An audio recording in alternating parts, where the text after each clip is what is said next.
एखादा माणूस स्वतःच्या घरात चोरी करणाऱ्यालाच मदत करू शकतो. एकदा रात्री संत एकनाथ महाराज विठ्ठल नामात मग्न बसले होते. तेवढ्यात काही चोर त्यांच्या घरात शिरले. घरातलं सामान, भांडी, पूजेचं साहित्य सगळं त्यांनी एका गाठोड्यात बांधलं. पण गाठोडं इतकं जड झालं की चोरांना ते उचलताच येईना. आणि तेवढ्यात एकनाथ महाराज पुढे आले. ते शांतपणे म्हणाले, "अरे बाबांनो, गाठोडं जड झालंय का? थांबा, मी मदत करतो." आणि संत एकनाथांनी स्वतः ते गाठोडं उचलून चोरांच्या पाठीवर ठेवलं. दिवा दाखवून बाहेरचा रस्ताही दाखवला. हे पाहून चोर रडू लागले. त्यांनी गाठोडं खाली ठेवलं आणि एकनाथ महाराजांच्या पाया पडले. खरा संत तोच जो रागाने नाही, प्रेमाने माणसं बदलतो.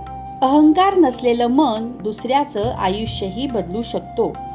म्हणूनच समर्थ रामदास म्हणतात, "करी वृत्ती जो संत तो संत जाणा, दुराशा गुणे जो नव्हे दैन्यवाणा, उपाधी देहे बुद्धी ते वाढविते, परी सज्जना केवी बांधू शकेते."